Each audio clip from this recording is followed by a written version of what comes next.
I felt like my body was physically failing me, physically preventing me from doing something I wanted to do. I was almost afraid to start again because I was afraid of failure.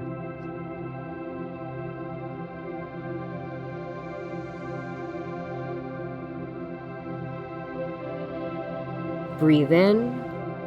1, 2, 3, 4, 5.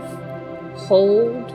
2, 3, 4, 5. Breathe out.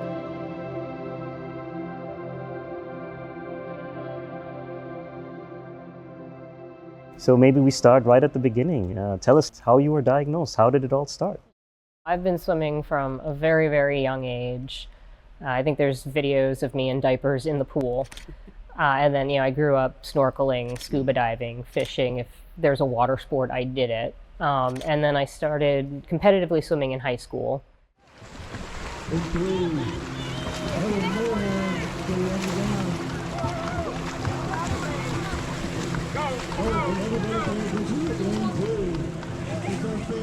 Around 2016, I'd had a nagging cough for kind of a while. And I was actually training for a national swim meet. And I wanted to do a time trial in the pool before I got on a plane and went to the swim meet. So I had a friend with a stopwatch. I jumped off a block and I started swimming. And I remember very distinctly, it was the 400 IM. Because around the backstroke, about a quarter of the way through, I had kind of a tickle in my throat. I kept swimming and it just wasn't going away. And I finished the swim, I hit the wall, I looked at the clock and I'm like, oh yeah, I got a great time. I'm gonna do great at the swim meet. And then I started coughing and I just completely covered the side of the pool in blood. So then I was able to get into a doctor's office and they did a CT scan and they're like, well, you've got these weird spots in your lungs, but we've never done a CT on you before. So for all we know, you've always had spots in your lungs.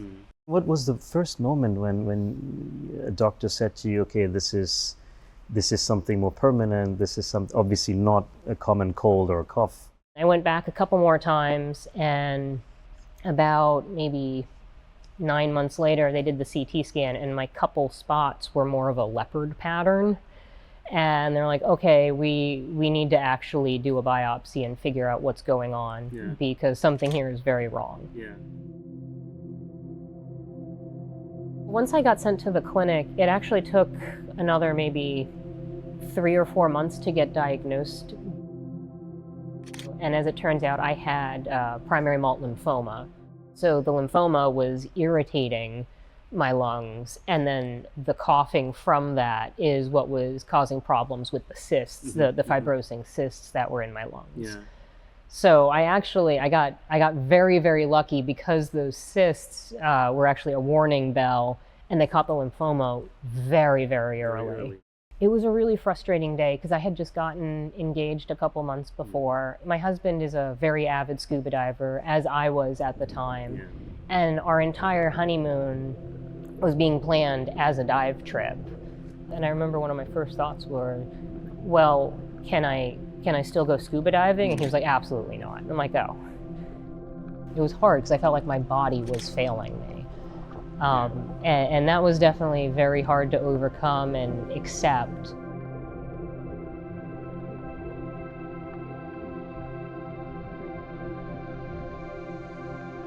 I no longer scuba dive. I physically can't do it anymore. And that was really hard for me. Like, I know it sounds like a first world problem, but that was a giant part of my life.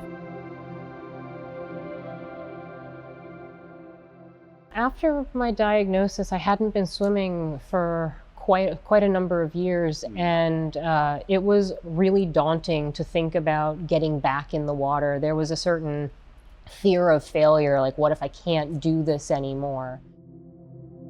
And I was complaining to one of my old teammates, like, back when I lived up in Connecticut, like, oh, I miss swimming, but I don't have anybody to practice with. So out of the blue one day, she calls me and she goes, hey, I found a swim team for you. They're a new team. They started up a couple months ago. About a week later, I packed up my Speedo bag for the first time in forever.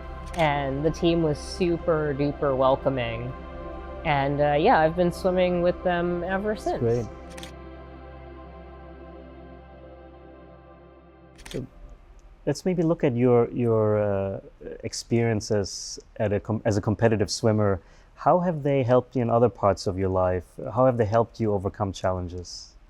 Competitive swimming is really interesting because while you're definitely racing against other people, ultimately you're competing against yourself. It's your own personal best time that you're trying to improve upon.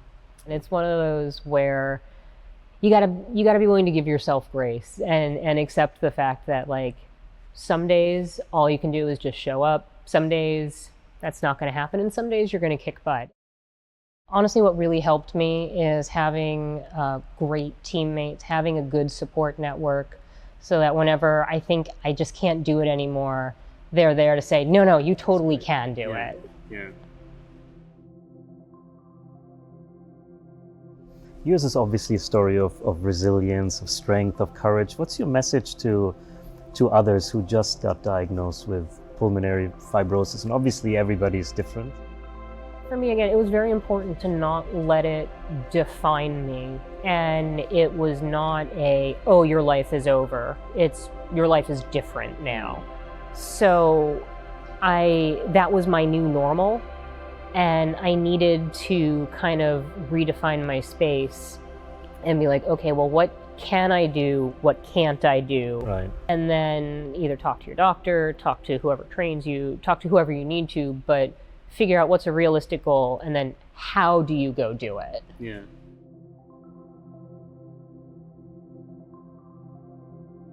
I feel better after I swim. It's just me, my body, the water. It's a very calming, peaceful kind of existence where I can focus on whatever I want to. I'm used to defining my own boundaries and my own limitations and pushing myself. The only person in my way is me.